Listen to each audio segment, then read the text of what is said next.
Good day and welcome to the Future of Education Summit 2024 Highlight Special with me, Godfrey. The Future of Education Summit, now in its 10th year, has covered a range of topics from sustainable education models, how education can be used as a springboard for sustainable futures, and how to build a more inclusive education ecosystem, as well as how to create partnerships for impact. My colleague Godfrey Mutizwa led this panel discussion, speaking to panelists on partnerships for impact, strengthening collaboration between governments, civil society, academia, private sector, and international organizations to drive collective impact. Let's listen in.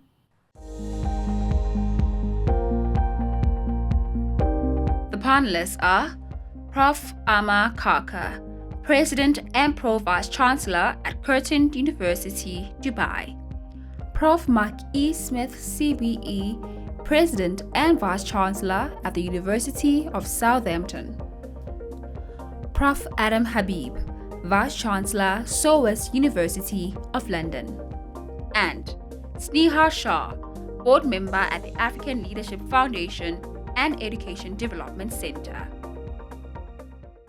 What does the fracturing of the global political and economic order, the split between West and East, North and South, and developing and developed nations have to do with building partnerships to advance education, you may ask?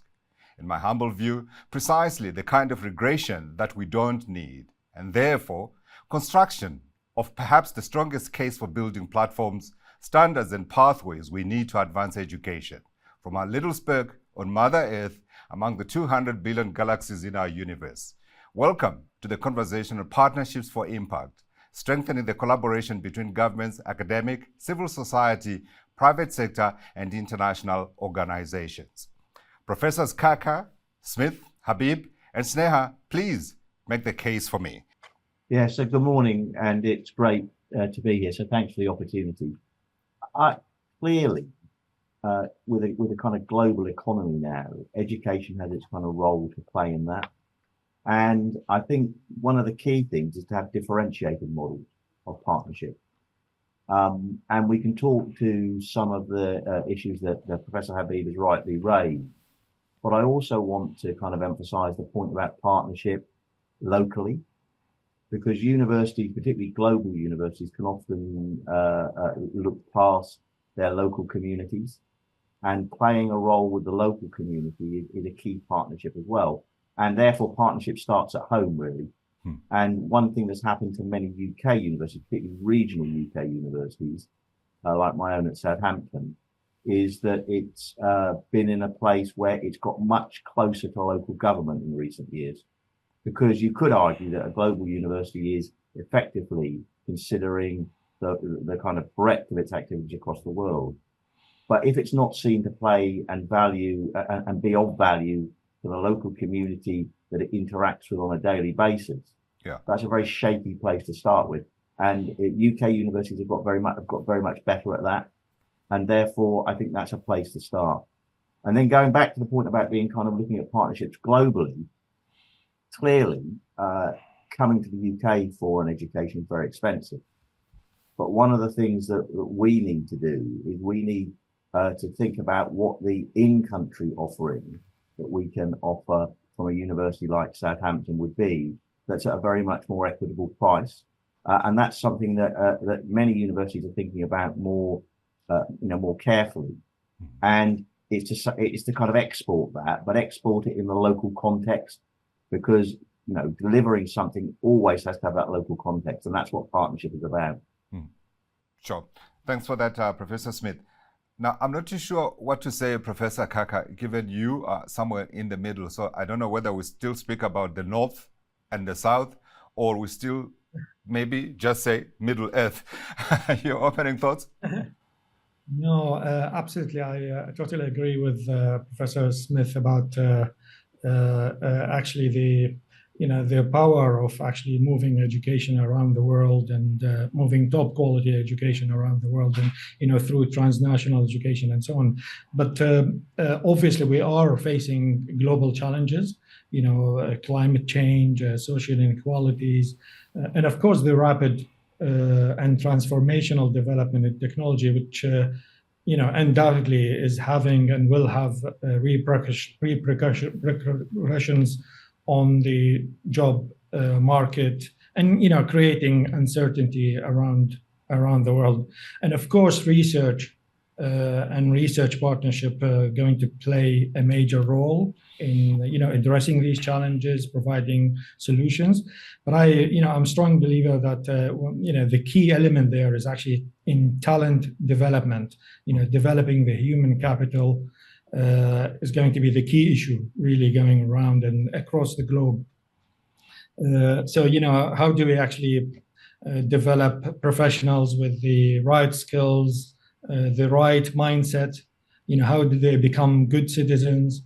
And also innovators, entrepreneurs. There's obviously shortages of jobs, high unemployment. So we really want to create more job creators than just job seekers. Yeah. Absolutely. Professor Habib, if I can come to you, I wanted to explore a little bit how perhaps the geopolitics of our time complicates what we are talking about here. So I think it complicates it in a really serious way. Most of our education systems are managed by national governments. And national governments have national agendas, as they should. They are elected by the electorate. And they look through the challenges that we confront through their national lens. And that's the dilemma, because there may be a tension between what is required at the national level and what is required at global level. So I was looking at the example of systemic change in working with USAID and the FCDO and all of these national development agencies. I think that that's important and we have to. But I think that part of the problem is that we solely see this through the lens of a national system. And so long as we see this through the lens of a national system rather than a global system, we're going to have huge, huge challenges. And if you factor into account that our governments are incredibly polarized, that they are very, very chauvinistic in many parts of the world, we should be worried about these issues. Let me just summarize where I think we all agree. Yeah. We agree that we need differentiated mandates. I agree that we need to have our institutions work with local communities. We agree that we need new price points to enable training on a global scale. We agree that the focus should be on human capital and the knowledge structures. And we agree on systemic change. But here's the difference. And here's where I think we need a big debate on. So the real debate we need to ask is, do we establish campuses in other parts of the world? Or do we work with local institutions in other parts of the world and develop them so we create skills? Because we've got hundreds of millions of people in Africa, young people that need to be trained. African universities are not at a capacity to train them on scale. There just isn't enough universities. There isn't enough capacity. Absolutely. It takes us back to square one, doesn't it, Professor Smith? But I want to add into that cauldron the AI complication. And now what appears to be divisions in terms of how we are progressing on AI. Yeah, so I thought we might be able to get through an hour without talking about AI, but we've failed hopelessly. I will answer that question, but I want to come back on a point that Professor Habib has quite rightly raised, which is to have a kind of sensitivity to the kind of local market and understand, if you're doing transnational education, that there shouldn't be a monolithic model, that it needs to be very sensitive to the type of market that you're going in. And what I mean by that is it needs to be seen as additive to the local activity, and in a way help develop that local activity, not be seen as weakening local activity. Because if it does that, it's probably failed in one of its key missions. Because it shouldn't just be seen, transnational education, the social value of transnational education should be seen alongside the economic value of doing it. And therefore understanding in a very sensitive way what the local market needs, enhancing the local market and bringing talent in so it's additive is absolutely crucial, because if it's seen as just purely competitive, it actually won't work, and it will actually be counterproductive. So I think, you know, Adam was right to raise that point, and therefore it needs to be introduced in a very careful way. Now, in your point about AI, where do you kind of start on a topic like AI, other than to say it is likely to change the nature of the delivery of the educational model? And I don't think I'm being particularly prescient in predicting that. However, the question is how, because in some ways, of course, elements of pedagogy will always be human to human interaction, but making the overall model of higher education more efficient and more learner-centered is what AI offers us. Now, what that looks like and how you kind of enact it is I think a very active discussion across the whole of the educational world. But it's definitely going to change the model, and I hope in a very positive and enriching way, as opposed simply to be seen as simply a displacement for jobs. Yeah. Professor Kaka, I wanted to come back to you and explore the idea of the private sector in all of what we are talking about, and how we integrate them in building the kind of platforms that we're saying would be necessary for us. I think almost fighting the politicians to a degree, but really thinking about things from a global lens. Yeah, I mean, obviously the private sector, particularly industry and potential employers of students, with all that is taking place in developing in technology, there need to be quite a strong link between academia and industry, and to try and influence the curriculum. In fact, it's actually, we probably no longer talk about just closing the skills gap, but it's actually the goalpost is changing. The skills required for the graduates to join and make an impact in industry in this changing world is actually changing. And so we need to continue to have that link and involvement to understand more of the requirement of industry. But it's actually coming back to the private sector and the role of private sector, which is being played here in transnational education. Yeah, let me get the thoughts of Professor Habib and Professor Smith. Professor Habib, if I can start with you. I'm going to raise three problems, and I want to preface my comment by saying I'm not being disagreeable, but I do think that we need to think about these issues because we are trying to reimagine higher education. The first is I think we need to be worried about the numbers of people who leave the country of the global south and don't return. So here's the Carleton University 22%. data. I had 22%. No, well, let me tell you what. 85%, this is Carleton University's analysis, 85% of students who leave India to go study overseas never return. Sure. The number in Africa is between 80 and 90%. The two exceptions are Singapore and China post-2007. I don't know what has happened post-2019, 2020. But the data shows that the more people leave to train overseas, less they return. Now, I don't want to get into an argument of the far right that prevents student mobility, but I do think we need to train on scale.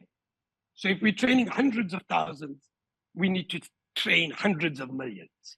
So you can compensate for both student mobility and the generation of human talent. And so that's the first thing that I think we look. The African Leadership Academy is a fantastic example, but it's a small niche operation. It doesn't train hundreds of millions of people. And so we need to figure out how we use public institutions globally to train on scale. Absolutely. Professor Smith, you want to come in? So many points raised there by Professor Habib. Yeah, and so there's some really interesting points raised there. Let's do the research and the scale first. Yeah. Because it's absolutely right that it's very difficult to reproduce the scale in a branch campus. and reproduce it to produce an identical model, particularly at the level of research intensity. But in a way, you can say you don't need to do that because it depends how you integrate the branch into your overall operation. Because if it's seen to be a proper integrated part of the University of X, then you've got the research scale, back in the main campus. So, for example, there are some facilities that that leading research universities have that you cannot reproduce, or it makes no sense to economically reproduce them. However, that doesn't mean you cannot have a model that allows access to them and allows that access in a very integrated way. And in fact, that's one of the ways I think research is going to become more efficient, that you don't have a proliferation of highly expensive facilities across each national country having to have its own. Now, there's going to be certain things that people will want to reserve to the local, national, sovereign capability. Yeah. But there are some things that you're going to have to copy. You're going to have to share and not copy. So I think that's absolutely right. The second thing, but that's a big challenge to make that operate correctly, and therefore needs to be thought about very carefully. The other point that was being made by some of the other contributors was about the interaction with industry, and I think that's on several levels. Clearly, the pace of change means many industries, the skills they actually need are things that they're going to have to probably take some responsibility for delivering themselves. Because if we try and satisfy every industry's need individually, then it's going to be too complicated for us. But there are generic skills we can teach which allow people to learn new skills. And I think universities should be good at that, of making people aware of how they need to learn properly. And therefore it makes it easier to do that. However, there's also a differentiation between undergraduate education, postgraduate taught education, and then postgraduate research education. Because postgraduate research education, absolutely, some of it, not all of it, because some of it's very fundamental, some of it should be seen to be in direct partnership with industry. Yeah. Thank you. Sneh, many points. I don't know what you want to pick on, but I wanted to pick up on those figures around who returns. Were those AFL figures? Yeah, those were ALA figures. Okay. And so I think it proves the model that actually when you do it right, when you teach the kids early enough about how to solve the problems, they don't run away from the problems, they want to come back and fix them. And so, and I actually loved Professor Habib's points. I actually think they're all really good points and they're good fuel. I've got an entrepreneurial soul, so whenever anyone talks to me about problems, I'm like, oh, opportunities. These are all opportunities for us to fix as we think about the future of education. And one that like really captivates my imagination, and I don't have the answer, but maybe will spark somebody's thinking on, is this idea of research universities. Because if you think about what is Africa's issue, right? And why have we always been seen as the poor continent? It's actually because we don't take advantage of our own resources and create production here. And so whether it's oil or natural resources, such as sort of like chrome and diamonds and everything else. Don't go far away. We don't. Remember, No, South I'm going Africa to come is the back. largest producer of platinum and the largest platinum reserves in the world. And yet, what do we do with our platinum? We ship it off. Yeah, and so imagine if you could create research universities around creating sort of the future of AI back on Africa. So like semiconductors. Right now, Taiwan and the US and China are all locked in this battle for who can actually have an advantage here. We have all the resources that are needed to actually make semiconductors here. We don't have the talent and the research facilities to do that yet. But what if we were actually able to invest in this? And this is something that would be in the interest of every government here to actually collaborate on, to really bring the whole continent up. And so I think when we look at these big problems and we actually look at what does it mean in terms of opportunity and what could it mean for the future of Africa if we could actually turn this problem around and look at it differently. Yeah, absolutely. I want us to start wrapping up. So I want you guys to think about consolidating your messages into, number one, some of the issues, ancillary issues that came up in our discussion, but returning to our core question that we asked at the beginning, and this was, how do we collaborate to ensure that we are able to advance education? Professor Kaka, I'm coming to you. I'll do that, but just a couple of words on the research point, because it is indeed a challenge, and to establish research capacity at an international campus, at least to have some research activity is indeed a challenge. And often what you find is actually it's the research intensive university. They are the ones who are invited to open campuses across the world. So I think what I've seen throughout the years, international campuses can indeed play a role in helping in demonstrating impact of research that could take place in the home campus, but is actually connecting with the industry and demonstrating our community and demonstrating impact, a global impact of research that takes place is very, very important. Sure. Professor Habib?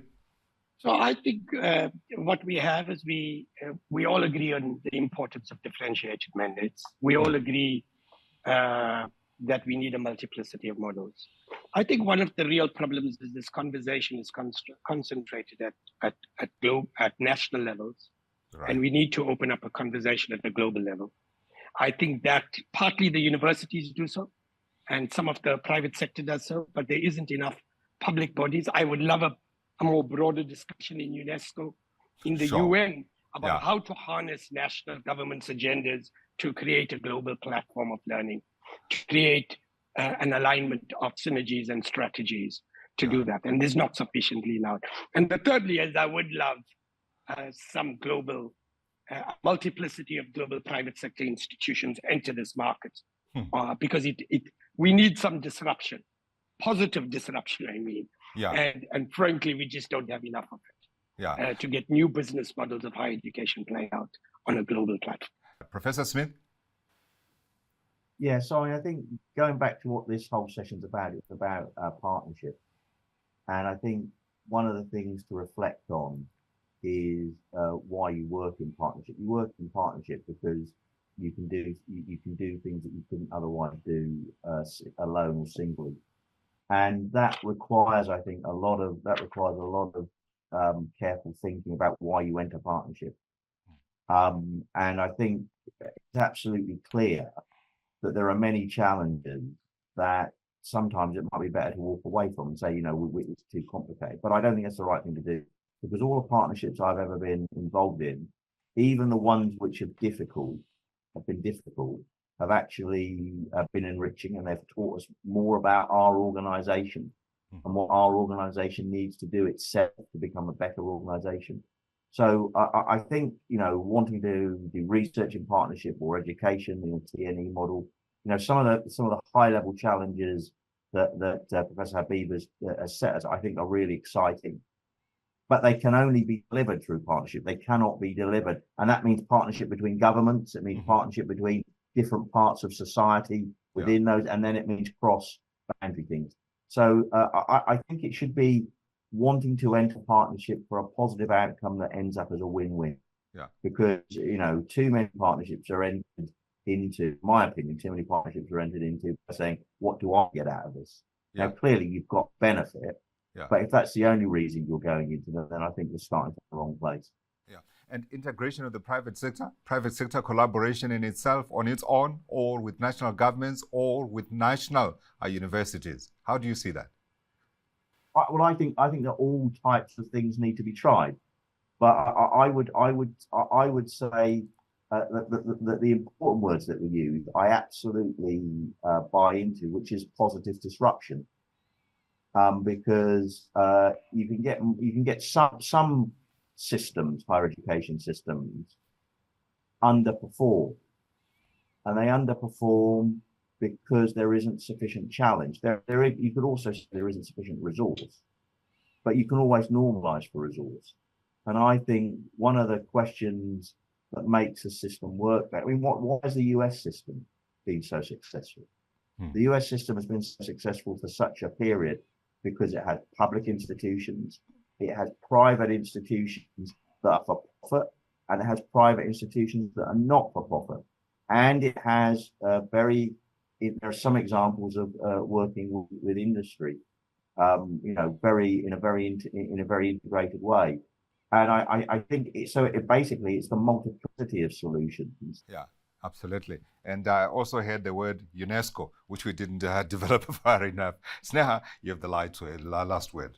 Sure. So I think if we think about why education matters, Madiba probably said it best when he said education is the most powerful weapon by which you can change the world. And we're all trying to change the world here. Yeah. And so I think that's the reason why people want to get into partnership, because the opportunity for us to actually reimagine all of the structures and systems and challenges and opportunities has never been greater. Yeah. And if we start thinking about the future of education, what I'd love to see us reimagine not just early childhood or university level education, but also education for adults who maybe have missed and sort of closing the opportunity gap for adults. Right. And so right in South Africa, there's a really cool startup that's just early stage. It's called Nubi, that's working, for example, with SMEs to become business coaches and educators using AI and on their phones.